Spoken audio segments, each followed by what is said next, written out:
La historia arranca con el protagonista despertando en un mundo diferente, mientras piensa que finalmente logró la reencarnación en un mundo de fantasía, se emociona, ya que al fin podrá hacer realidad su sueño de vivir una historia de reencarnado.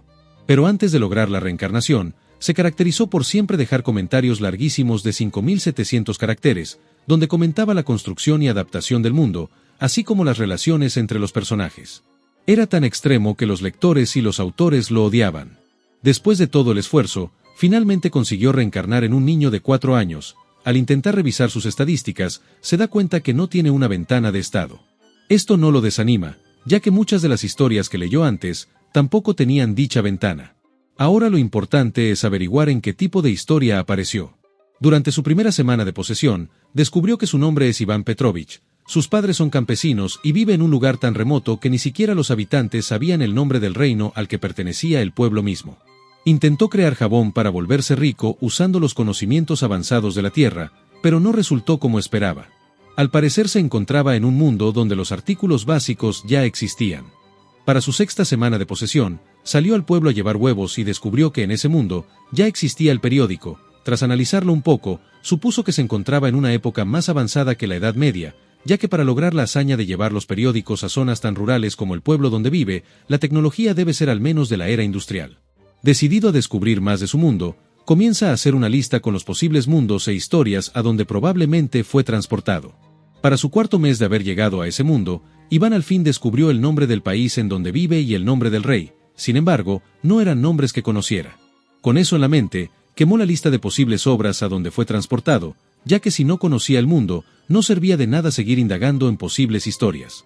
Aún así, siguió investigando el género de la historia a la que fue transportado. Después de 4 años de su llegada a ese mundo, apareció el rey demonio, y poco después, los oficiales del reino se llevaron a su padre para reclutarlo y llevarlo al frente de batalla. A partir de ese momento, Iván creyó que la historia en la que se encontraba era la típica historia de vencer al rey demonio. 6 años después de la posesión, Iván llevaba a cabo los trabajos comunitarios junto con su madre. Después de otros 2 años, el chico se dedicó a investigar para finalmente aprender el idioma del reino. A los 10 años de su posesión, la noticia del fallecimiento de su padre llegó al pueblo, pero había un detalle: el comunicado fue emitido 2 años antes de su llegada al pueblo.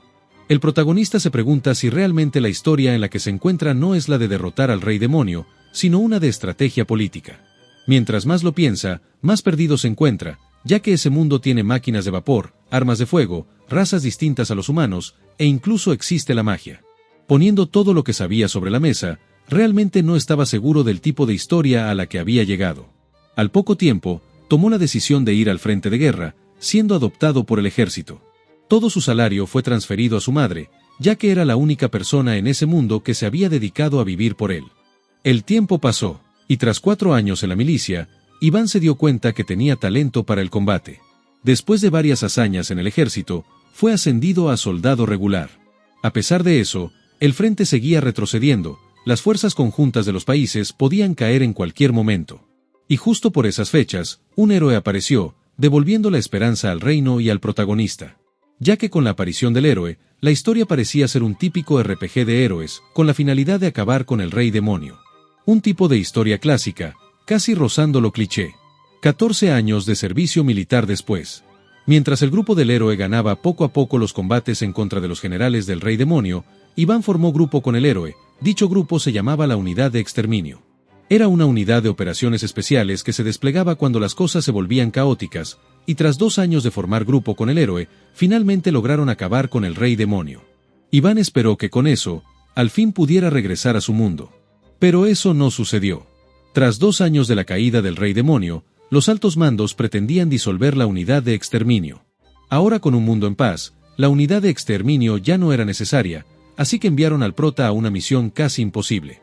Al completar con éxito su última misión, Iván presentó su renuncia formal al ejército.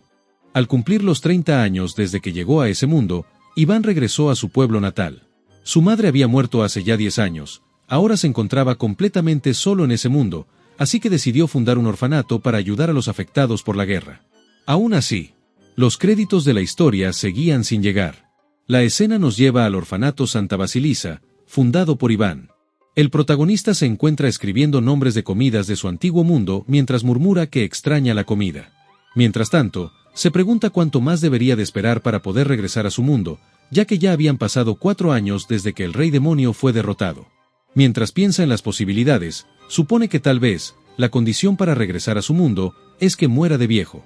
Rápidamente sus pensamientos son interrumpidos por unos pasos que escucha en el pasillo.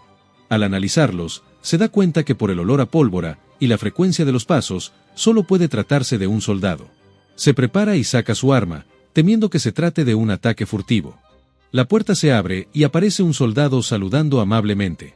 Iván lo reconoce como Dimitri. Mientras le reclama por no haber tocado la puerta, Dimitri le dice que nunca se habían llevado de esa forma, así que olvidó tocar. Mientras menciona que la barba que tiene no le queda bien. Iván pregunta por el motivo de su visita. El soldado le entrega una carta, le dice que su carácter sigue igual, y agrega que la princesa imperial lo mandó a entregarle la carta, mientras se quita el abrigo. Iván se queda observando el papel, y después pregunta si está envenenada o es alguna clase de trampa, pero el soldado desconoce su contenido y simplemente lo invita a abrirla.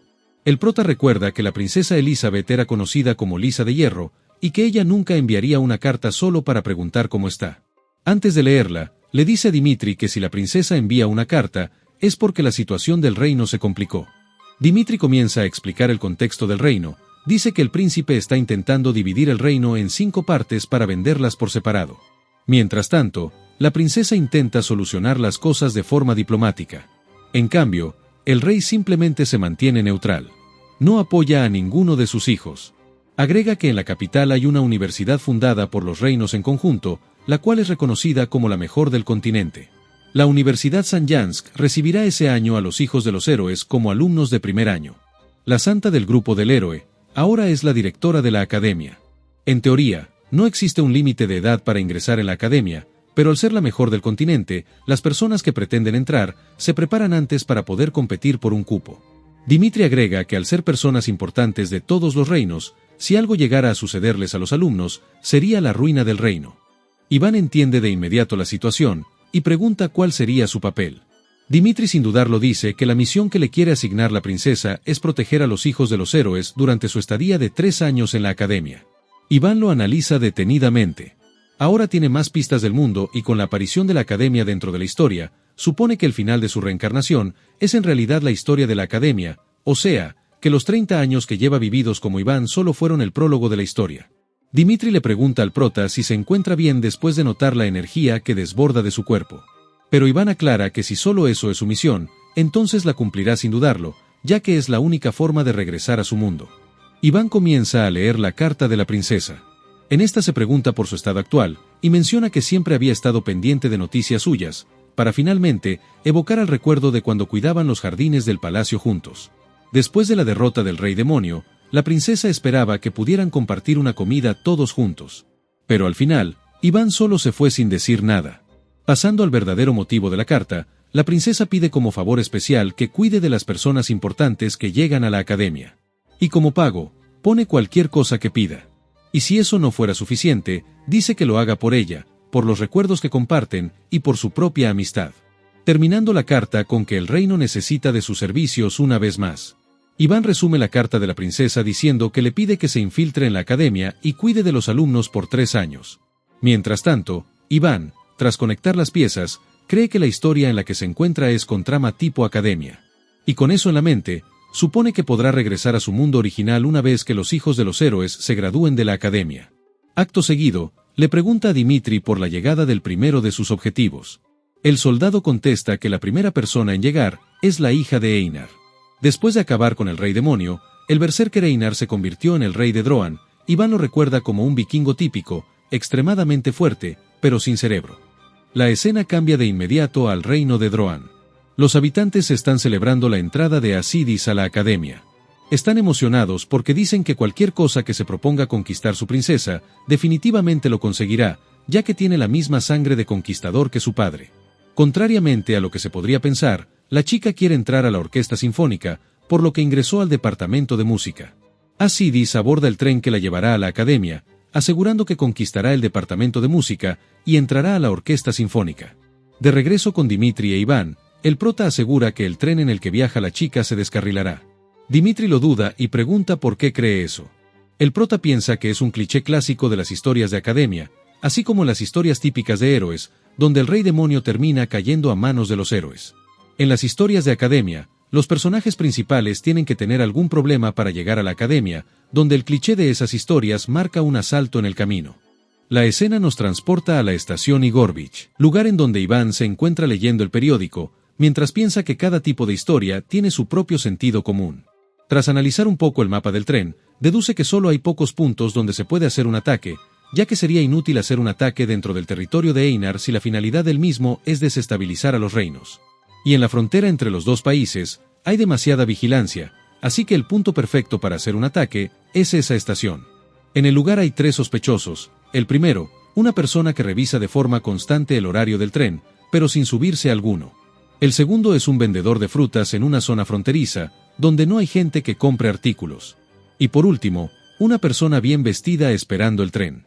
Iván apunta directamente su pistola al último hombre, y de inmediato, los otros 2 reaccionan exigiendo que se detenga. El prota piensa que los hombres están muy pendientes de lo que pasa en la estación, ya que desde el ángulo en donde se encontraban, no debería de ser visible el arma.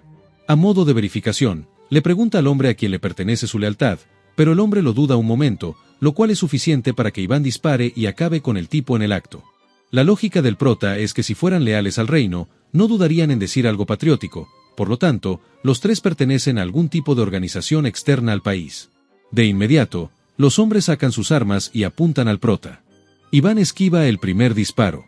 Mientras tanto, piensa que no son una amenaza grave, ya que parecen simples aficionados usando armas. El prota acaba con uno de los chicos volándole ambas manos, mientras se lanza por el siguiente realizando varios cortes. Tras analizarlo un poco, piensa que los atacantes no eran de la monarquía. Los gritos de dolor de uno de los hombres lo sacan de sus pensamientos. El prota le dice que si no detiene la hemorragia pronto podría morir, y comienza con el interrogatorio. Pregunta en dónde está el resto de su grupo. El tipo muerto de miedo comienza a hablar. Dice que son 15 personas, que se encuentran en las vías, y agrega que son demasiados para él solo. Si lo deja vivir, promete que lo ayudará a distraerlos para que puedan acabar con el grupo juntos. Iván supone que son el grupo de reconocimiento, y el hombre insiste en que le será muy útil si lo perdona. Iván pregunta si sabían quién iba dentro del tren. Pero el chico niega que vayan por alguien en específico. Dice que les informaron que el tren iba repleto de oro, así que decidieron atacarlo para quedarse con él. El hombre sigue aterrado. Intenta convencer a Iván de dejarlo con vida, ya que le dijo todo lo que sabía sin mentirle. Pero el prota dice que sí mintió en algo. El chico, aterrado sin saber en qué mintió, aclara que nunca lo haría, y menos en esa situación donde su vida está en juego. Pero Iván dice que no le puede resultar útil más adelante, así que lo acaba en el acto. Al revisar la hora, ve que quedan 7 minutos para que el tren llegue, mientras repasa que la limpieza de los cuerpos le llevará 5 minutos, y aún le restan 2 para la llegada del tren. Eso le da tiempo suficiente para encargarse del grupo principal. La escena cambia a la oficina de la princesa Elizabeth. Dimitri le informa que Iván mencionó antes que el tren sufriría un atentado, e incluso calculó la hora y el lugar. La princesa pregunta si tenía algún informante o algo similar, pero Dimitri lo niega. Dice que en los últimos 4 años no había mostrado ninguna señal de tener contacto con algún informante ni con alguna organización de información. La princesa le pide a Dimitri que investigue a fondo al prota, ya que quiere saber todos sus movimientos.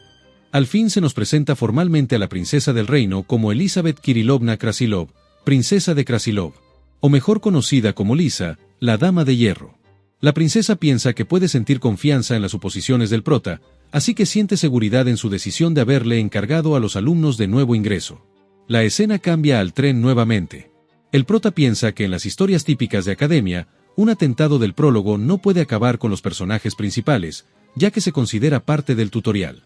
Por ello, nunca pensó en detener el atentado, ya que ese tipo de situaciones suelen ser los eventos por los cuales los protagonistas crecen. Mientras tanto, el grupo de terroristas explotan las vías. El líder indica que es hora de comenzar con el asalto.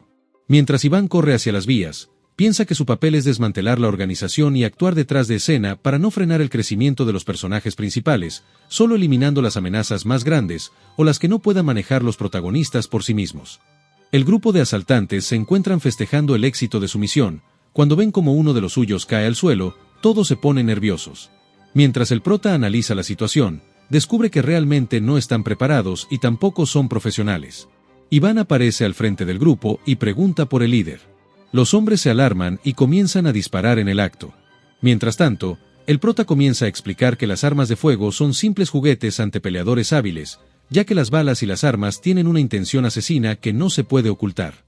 Por ello, una bala no puede dañar a una persona realmente fuerte, ya que esas personas pueden sentir la intención y esquivar en consecuencia.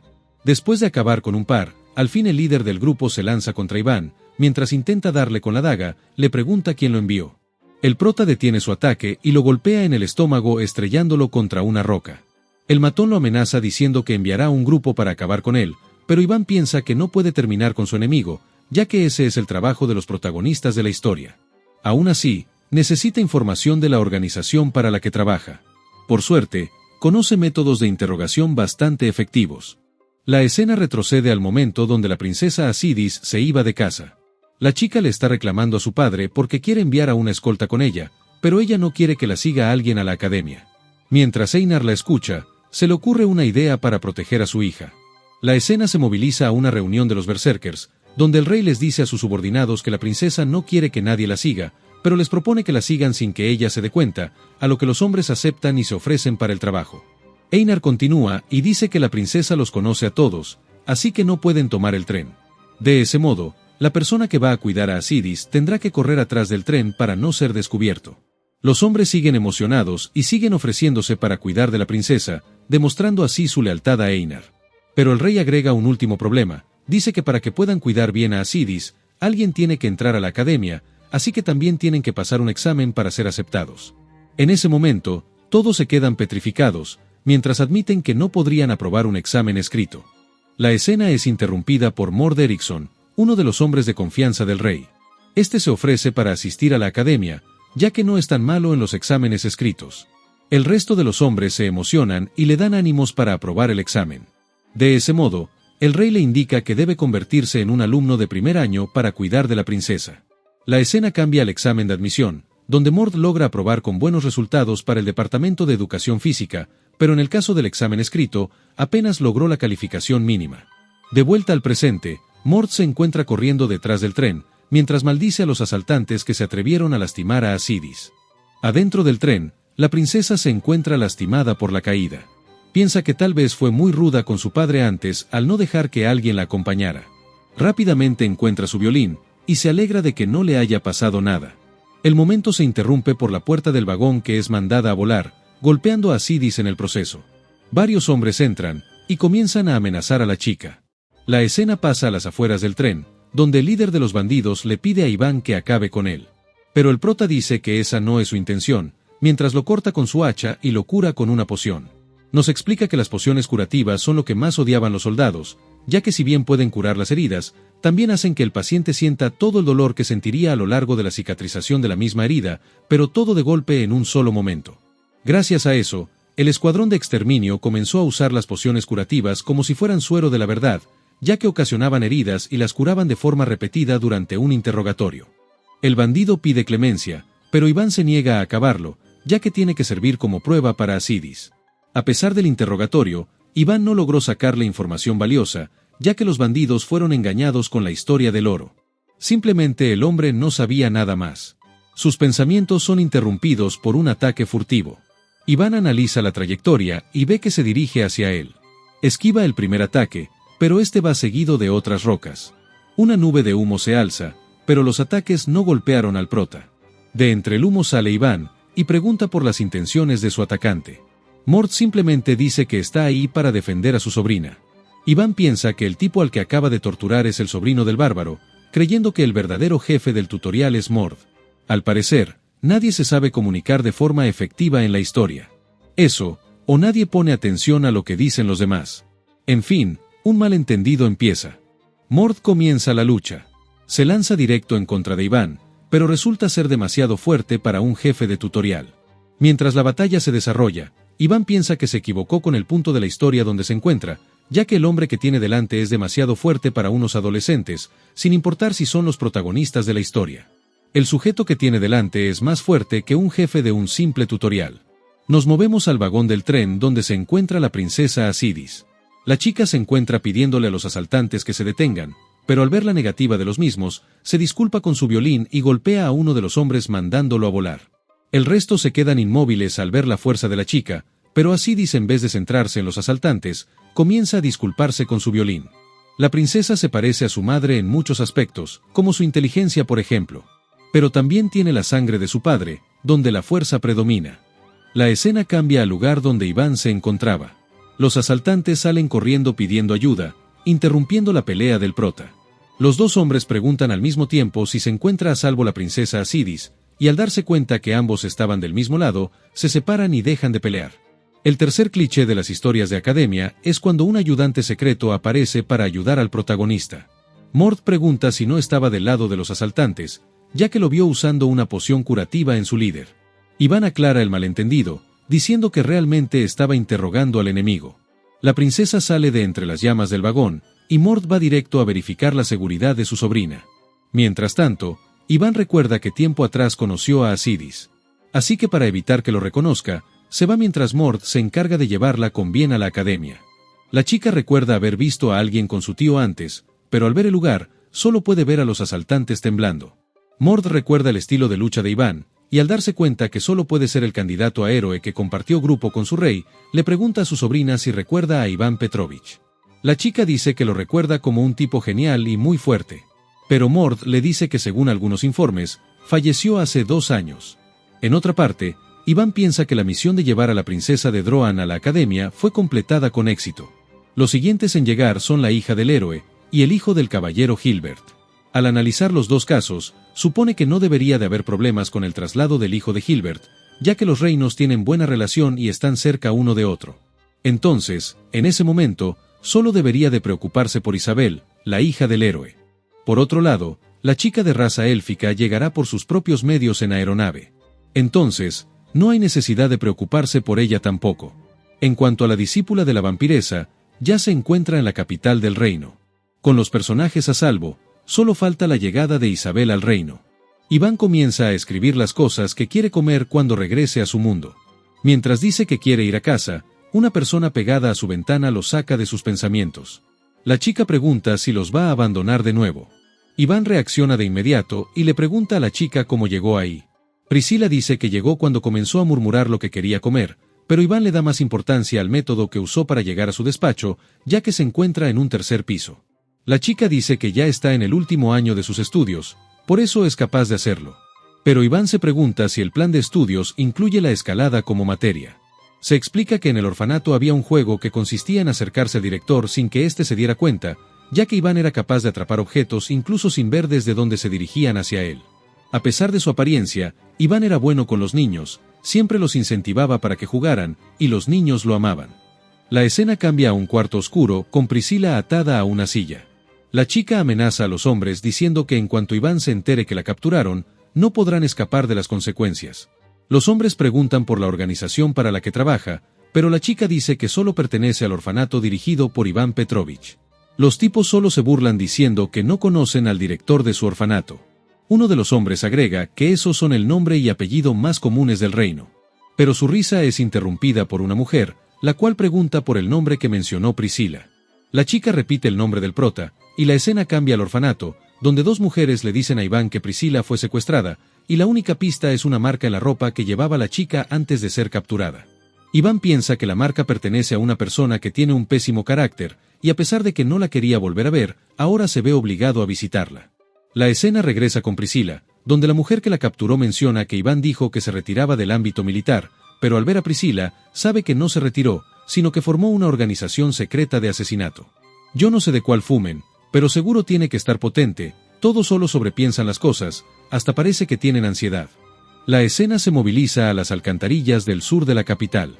Iván se encuentra al frente de una estatua. Mientras piensa que tardó 3 horas en encontrar la guarida de Enrique, cuenta que la estatua que tiene al frente estaba originalmente en el jardín central de la ciudad, pero un día simplemente desapareció. Después de perderse un rato en sus pensamientos, el piso bajo los pies de Iván se cae, dejándolo en el interior de una sala bien iluminada. Se nos presenta a la asesina del grupo del héroe, Enrique Seregue Evica. La chica le pregunta al prota si aún recuerda todo lo que vivieron, mientras dice que ya tenía 7 años que no se veían. Iván recuerda la historia de Enrique. Al inicio era una humana normal, pero fue mordida por un vampiro hace más de 100 años. Tras muchos asesinatos encargados por la raza demoníaca, la chica traicionó al vampiro que la mordió, acabó con él y comenzó a vivir en el reino. Unos años después, se unió al grupo del héroe para derrotar al rey demonio. La chica pregunta por qué Iván no ha tomado ni un sorbo de café, y pregunta si tiene miedo que lo haya envenenado, o algo similar. Iván piensa que en su mundo, un café no solo se tomaba caliente, sino que también era común tomarlo con hielo. El hombre rompe el silencio y pregunta por su alumna, lo cual le causa gracia a la vampira porque fue directo al grano. La chica dice que Priscila se encuentra bien. Aún no la ha mordido y tampoco la está maltratando. En ese momento, deja escapar su sed de sangre, mientras dice que la hostilidad es solo un privilegio que se pueden dar las presas, y pregunta si ya olvidó todo lo que le enseñó. La vampira pregunta cuál es la finalidad del orfanato de Iván al reunir y entrenar a tantos niños, mientras piensa que cuando se enteró del orfanato creyó que era tierno, pero ahora que vio el verdadero propósito del orfanato, realmente es como una invitación de guerra. Piensa que el método de entrenamiento debe ser extraordinario, ya que en solo 2 años logró que la chica pudiera ejecutar técnicas de emboscada casi perfectas. Supone que la barba que lleva es solo un disfraz para ocultarse, y al analizar su postura, cree que su antiguo compañero representa una amenaza completa. Mientras tanto, el prota piensa en cuanto de su misión tiene que contarle a la vampiresa. Recuerda que el reino después de salir de la crisis de los demonios se dividió en 2 bandos. Mientras al príncipe no le importa ir a una guerra con el exterior, la princesa hace todo lo posible por mantener la paz interna. Y con tal de mantener esa paz, incluso se atrevió a desplegar a un agente que fingió su muerte 2 años atrás, todo con tal de proteger a los alumnos de nuevo ingreso y asegurar que se gradúen de forma segura. Iván piensa que la vampiresa ya no está del lado de la princesa, ya que preguntar por los detalles de su misión es como ir en contra de Elizabeth, así que piensa que ahora se encuentra del lado del príncipe. Al parecer los malentendidos en la historia son el pan de cada día, ambos piensan que el príncipe compró al otro para llevarlo al bando contrario. Iván rompe el silencio y menciona que se enteró que está criando a una discípula que ingresará a la academia. El prota piensa que con eso puede intentar resolver la tensión sin acabar peleando. Pero Enrique pregunta cuál es su objetivo. Iván dice que su cliente está muy interesado en mantener a su discípula a salvo, así que le ordenaron cuidarla durante su estadía en la academia. El prota cree que si la vampiresa sigue del lado de la princesa, entonces debería de entender su situación, pero en caso de no ser así, lo más probable es que se haya puesto del lado del príncipe, y ahí, la pelea sería inevitable. Sin embargo, la perspectiva de Enrique es que Iván ya descubrió la identidad de su discípula, que su misión es ir tras ella, y básicamente que solo fue para amenazarla. Iván se pone de pie lentamente, mientras Enrique llama a su discípula para que entre en la sala. La chica entra de inmediato y saluda a Iván. El prota se queda sorprendido y pregunta si la chica es humana. Lucía lo afirma, e Iván pregunta si sabe la raza de su maestra. La chica dice que su maestra es una persona con una dieta particular, que solo quiere lo mejor para el reino y que se esfuerza por ello. Enrique interviene y dice que la chica es una gran persona, por ello la defenderá de cualquier amenaza. Ambos se levantan de sus sillas, e Iván pregunta a quién pertenece la lealtad de la vampira, mientras la apunta con su hacha. Iván pregunta por el precio que le pagó el príncipe para traicionar a Elizabeth. Pero la vampira, sumamente confundida, le dice que ella pensó que el que había cambiado de bando era él. Iván dice que él nunca se había llevado bien con el príncipe, así que sería imposible que ahora lo siguiera en su locura. La sala se queda en silencio hasta que la vampira dice que nunca le gustó hablar con él, ya que siempre se generaba una tensión sepulcral, y a pesar de que estuvieran de acuerdo, parecía como si fuesen a pelear en cualquier momento. Iván finalmente se sienta en la silla y toma su taza de café mientras piensa en pedirle un pago por horas extras a la princesa. Lucía dice que hacen una muy buena pareja, y la vampira apenada la regaña por decir cosas tan vergonzosas. Enrique pregunta por qué le enseñó técnicas de emboscada a los huérfanos, y el prota dice que solo les enseñó a conseguir trabajo una vez se gradúen y salgan del orfanato. La escena cambia a las afueras de la guarida de Enrique. Iván se pregunta por qué Priscila fue tan lejos, ya que el orfanato está en un pueblo rural y no en la capital. La chica lo saca de sus pensamientos y le pregunta si se está preparando para ir a algún lugar. Iván piensa que probablemente los chicos se preocuparon por todos los hechos recientes, desde la visita de un oficial del ejército, hasta su ausencia por unos días cuando fue a recibir a la princesa de Droan. Iván admite que se irá, pero antes de que pueda terminar, la chica comienza a llorar, y le dice que a nadie le gusta la idea de separarse de él, ya que volverán a estar solos como antes de llegar al orfanato. Iván arma la historia, cree que la chica salió a la ciudad a buscar trabajo, y que fue encontrada por casualidad por el personal de Enrique, pero al no hacer ruido cuando se movía, la confundieron con una espía, así que la capturaron. Iván se quita su abrigo y se lo pone a Priscila, mientras la chica le pregunta a dónde se irá. El prota se pierde en sus pensamientos diciendo que quiere abandonar el mundo en el que se encuentra, pero eso no será posible hasta completar la historia principal, así que simplemente le dice que irá a la academia, y le asegura que los visitará seguido. De vuelta en el orfanato, Priscila se encuentra al frente de los niños, les dice que el examen de admisión para entrar en la academia es muy difícil, las reglas son las mismas que antes, Iván no se tiene que enterar de nada, y mientras consigan entrar en la academia, podrán ver al director todos los días. De regreso en la oficina de Iván, el prota recuerda a los personajes principales de la historia. Acidis ya se encuentra en la academia, Lucía ya está en la capital y tiene la protección de Enrique, así que la siguiente persona que tiene que asegurarse que llegue bien es la hija del héroe, Isabel. La escena nos transporta al pasado. El grupo del héroe se define como un grupo de sigilo extremo, ya que su misión era infiltrarse en territorio enemigo para acabar con los generales del Rey Demonio.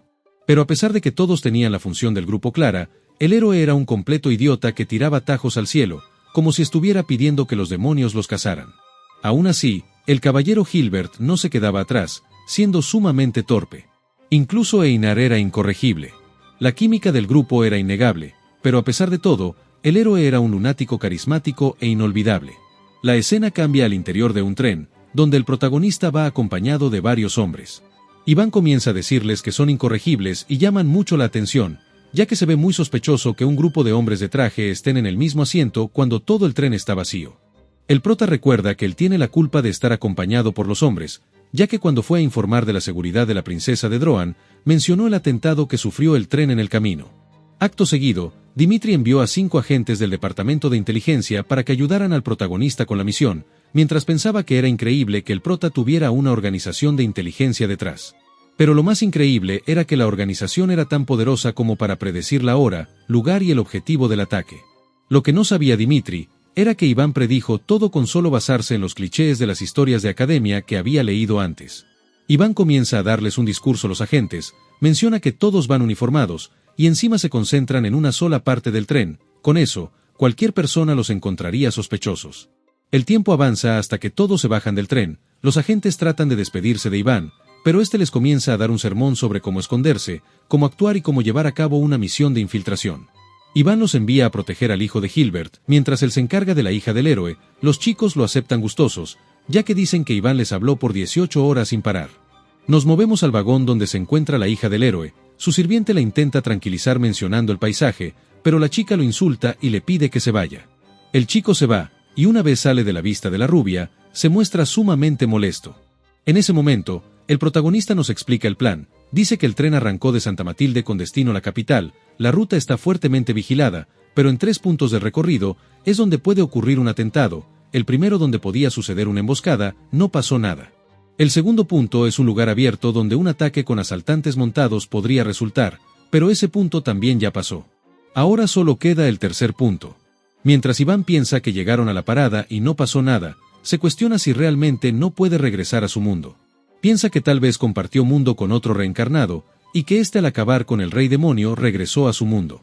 Mientras el protagonista se ondeaba, los pasajeros creían que el terrorista era él, ya que llevaba una pistola a la vista de todos. Los pasajeros salen corriendo del tren, y este explota con el ataque terrorista. Iván se convence de que el escenario del tutorial aún no termina. No sabe si es un simple personaje de fondo, o un protagonista de la historia, pero aún así, mantendrá con vida a la hija del héroe. El tren se muestra en ruinas y la hija del héroe despierta en medio del caos. Al recuperar la conciencia, ve cómo su mayordomo está sobre ella protegiéndola de los escombros. El chico pregunta si se encuentra bien, y le aclara que debe irse de inmediato, ya que el atentado fue para acabar con ella. La chica pregunta por qué la salvó, ya que sabe que realmente él no la aprecia. Agrega que si lo hizo por su padre, su esfuerzo fue en vano, ya que al héroe no le importa nada ni nadie que no sean él mismo. El hombre dice que no fue por agradar al héroe, sino porque ella es hija de la esperanza del mundo. A pesar de que el héroe es un hombre pésimo, sigue representando la esperanza. Iván interrumpe el momento, y mientras le quita los escombros de encima, le pregunta si quiere seguir viviendo. El chico contesta que quiere vivir si le es posible, mientras dice que se llama Diana August. Iván saca una poción curativa, y antes de usarla le dice que le va a doler mucho. Mientras Iván lo curaba, el hombre comenzó a ofrecer los libros de la Guardia Real, o cualquier cosa que quisiera con tal de que parara el sufrimiento. Isabel lo golpea molesta, ya que comenzó a darle información sensible al prota así sin más. Mientras August comienza a culparla por su estado, Iván le indica a Isabel que se lleve al caballero, ya que se debe encargar de los asaltantes.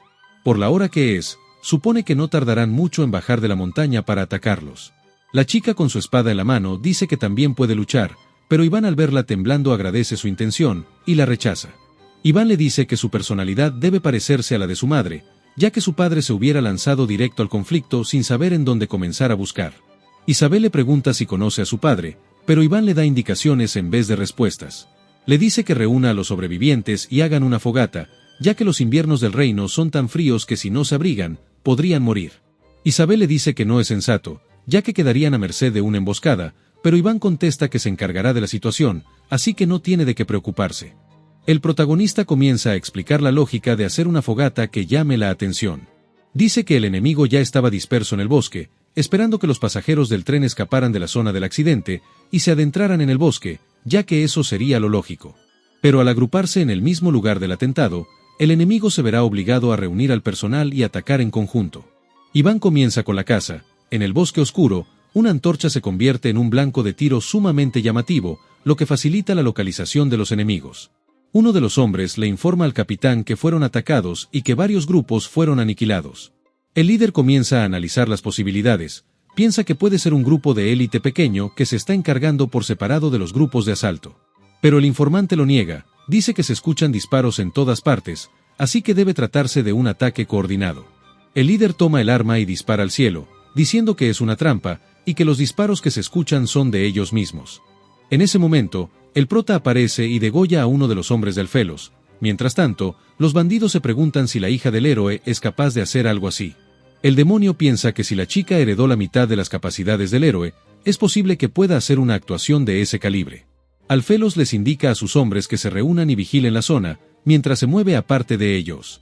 Nos trasladamos al campamento que montaron los sobrevivientes del tren. Mientras unos se preocupan por los sonidos del bosque, vemos a August perdido en un trance y a Isabel preocupada. En ese momento, el demonio se presenta ante Isabel como Alfelos, el centurión de la división de infantería, el sexto general dragón. Después de su presentación, el demonio le pregunta a la chica si ella es la hija del héroe. La escena nos lleva al bosque, donde Iván se pregunta si la historia en la que se encuentra se sigue tratando de una trama de academia, ya que le parece raro que la dificultad del tutorial sea tan extrema. Recuerda que el tutorial de la princesa Asidis era muy sencillo, ya que solo eran personas sin habilidades de combate reales, e incluso sin su intervención, la chica podría haber superado el escenario, ya que contaba con la protección de Mord. Pero en el escenario de Isabel, la dificultad se fue demasiado arriba, ya que el simple hecho de salir de las ruinas del tren es complicado de por sí, pero encima, más de 50 soldados de élite estaban participando en la emboscada, y encima, un general demoníaco era el que lideraba la operación. En una situación normal, sería imposible de superar. Iván se queda pensando que probablemente él es solo un personaje de relleno, de esos que ni siquiera salen en los créditos. Con eso en mente, piensa que la historia de Isabel tiene dos problemas principales. El primero, que si un personaje no aparece para salvarla, ella morirá y realmente no avanzará la historia, y el segundo, la dificultad de los tutoriales es un desastre, ya que uno fue muy amable con el personaje de Asidis, y el otro, fue un infierno con Isabel, a pesar de que ambas son protagonistas de la historia. El prota piensa que solo hay una forma de averiguar su papel en la historia, y con ello, averiguar si realmente podrá regresar a su mundo después de que los personajes principales terminen la academia. Esa forma es dejar a Isabel pelear y no intervenir sin importar si la chica es derrotada, causando su muerte en el proceso. La escena nos transporta de regreso al campamento. El demonio le dice a la chica que es realmente débil.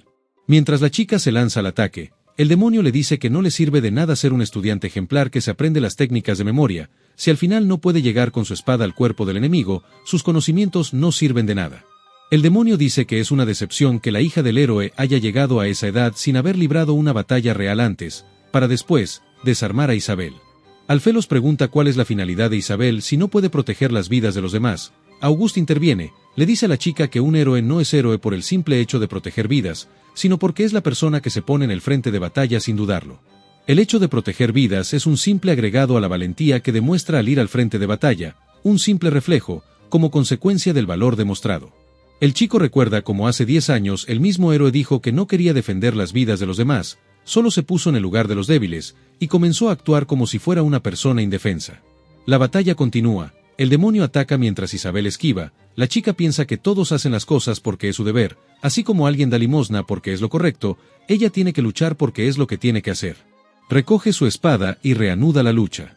Ahora la chica es más fuerte. El demonio se sorprende por el aumento repentino de fuerza que obtuvo la chica, para después ser apuñalado en el pecho por Isabel. Alfelos cae mientras piensa que antes también fue vencido por el héroe, e irónicamente, ahora fue vencido por la hija del héroe. La chica piensa que fue agotador mientras se desploma en el piso, pensando que finalmente pudo mantener a salvo a los sobrevivientes. Iván aparece felicitando a la chica. Esta sorprendida, pregunta por el resto de los enemigos. Iván dice que Alfelos era el último, así que ahora puede estar tranquila. Isabel le agradece su ayuda. Iván piensa que según los clichés, la chica hubiera tenido una escena de despertar después de presenciar la muerte de todos los sobrevivientes y hubiera acabado con todos los enemigos, pero al intervenir en la historia, los pasajeros del tren salieron con vida, lo que le confirma que al final, él no es un simple personaje de fondo, ya que si no fuera importante para la historia, no podría cambiarla con sus intervenciones. El prota admite que nunca le agradó el héroe, pero aún así, ese hombre es la esperanza del mundo. Ya con la mente despejada de dudas, Iván sabe que no puede descansar, ya que tiene que averiguar por qué los demonios se pueden pasear tan cerca de la capital sin ser descubiertos, quién es el reemplazo del rey demonio, si existen infiltrados en la academia, entre otras cosas. Pero para obtener esa información, tiene que hacer un interrogatorio. La chica, al ver que Iván saca una poción de curación, le pregunta qué es lo que pretende hacer con la poción, y el prota contesta que tiene una investigación pendiente. Mientras Iván tortura al demonio, este dice que no traicionará a los suyos, para después morderse la lengua. El prota se burla de la situación, le dice que solo son supersticiones ya que morderse la lengua no mata a nadie, mientras lo cura con su poción. El demonio lo reconoce como la araña venenosa del grupo del héroe. Iván reconoce el apodo y supone que el demonio debió pertenecer al círculo cercano del anterior rey demonio como para conocer su apodo, así que le pregunta por qué fue enviado personalmente como si fuera una herramienta desechable. El demonio dice que no se podían permitir fallar de nuevo, así que decidieron que un general debía encargarse de la hija del héroe personalmente. Iván entiende que por haber frustrado la operación anterior incluso antes de que comenzara, los demonios aumentaron la dificultad de la siguiente misión, por eso mandaron a un demonio que creyeron que no fallaría. Ambos entienden la situación, usaron Alfelos como un arma de un solo uso, si fallaba o si tenía éxito, era lo mismo, ya que los demonios se excusarían diciendo que no sabían nada, y por falta de pruebas, solo terminaría en un atentado, y en caso de tener éxito, los mismos demonios lo entregarían a cambio de mantener la paz con las naciones. Con eso, Iván le dice que tiene 3 opciones: la primera, ser entregado y morir bajo las torturas del ejército. La segunda, quedar libre y regresar al reino demoníaco, donde los mismos demonios pensarán que se puso del lado de los humanos y será tratado como traidor. El demonio, sin dejar que Iván terminara de exponer sus opciones, comienza a recitar la frase del rey demonio anterior, para pedirle que acabe de una vez con él. Iván le dice que no tiene intenciones de matarlo, agrega que dirige un orfanato, por eso la tercera opción es abandonarlo todo, y vivir como si estuviera muerto. Sería aceptado en el orfanato como un hombre afectado por la guerra. Así como sucedió con él, tras su éxito en su última misión, la princesa Elizabeth le dijo que viviera sin mostrar la cara, así que decidió crear el orfanato para darles una oportunidad digna de vida a los afectados por la guerra. Iván le propone cortarle los cuernos para cortar lo que aún lo ata al reino demoníaco, pero si insiste en su lealtad, no dudará en bajar su hacha y rebanarle el cuello. Le dice que es su decisión, si quiere vivir con dignidad y empezar de nuevo, o morir con dignidad a manos del enemigo. Alfelos cierra los ojos, y tras un momento, le dice que quiere vivir. Con un movimiento rápido, Iván corta los cuernos del demonio. El registro de Alfelos es completado, hombre de raza demoníaca de aproximadamente 50 años. Según la hipótesis de Iván, el mundo sigue siendo una historia de academia, pero la historia no se mueve de forma ordinaria, sino que cada persona es importante, y no existen personajes de fondo como creyó en un inicio. Con eso en mente, ahora nada es predecible dentro de la historia, en lo único que se tiene que centrar Iván es en el final de la academia, que al final de cuentas, es lo único que conoce de la historia. En pocas palabras, su única misión es mantener a los personajes importantes a salvo hasta que terminen su época de academia. Isabel le pregunta al prota si ella es la culpable de que las personas que abordaron el tren hayan resultado lastimadas o muertas, a lo que Iván contesta que sí. El protagonista dice que no tiene por qué sentirse culpable por las pérdidas, ya que su padre sabía que los reinos tenían 30.000 bajas anuales por allanarle el camino. El deber de un héroe es siempre ser la esperanza, y con eso la mente, todos aceptan las bajas como algo necesario para la superación de los obstáculos. Le pide que no se culpe, levante la cabeza y enderece su espalda, ya que ella heredó la carga del héroe. La chica interrumpe el momento y le pregunta si nunca ha pensado en afeitarse. Nos trasladamos a la academia, justo en el inicio de clases. Mientras todos estaban tranquilos, una enorme sombra cubrió el campus de la academia. La sombra era una enorme aeronave que se posó sobre la misma. Dimitri, al darse cuenta de los hechos, corre por los pasillos preocupado. Se adentra a toda prisa en la oficina de la princesa Elizabeth y le informa de la nave de guerra de la nación de elfos. Elizabeth, sumamente molesta, dice que también la vio. Es un mensaje de los elfos diciendo que la seguridad de las fronteras son un desastre, así que ellos mismos se harán cargo de la seguridad de su propia raza. En otra parte de los jardines, Isabel se acerca a Iván preguntándole si es personal de la academia. Supone que por sus habilidades, debe ser un profesor. Isabel pregunta de qué departamento es, pero la chica se adelanta y supone que es del departamento de educación física o del departamento de caballería, ya que por sus habilidades, encajaría en muchos departamentos. Iván dice tranquilamente que solo es un jardinero, por lo que Isabel queda impactada. Mientras tanto, Iván repasa a los personajes principales de la historia. Isabel ya está dentro de la academia al igual que Acidis. Por otro lado, Lucía ya se encontraba en la ciudad. Y de Oscar se encargaron los agentes que envió la princesa, así que todos los hijos de los héroes están a salvo y listos para empezar la historia principal. Pero en ese tipo de historias, la ceremonia de ingreso siempre es un escenario para que algo ocurra. Un personaje nuevo aparece, el chico parece ser el protagonista de la historia, ya que tiene una ventana de estado.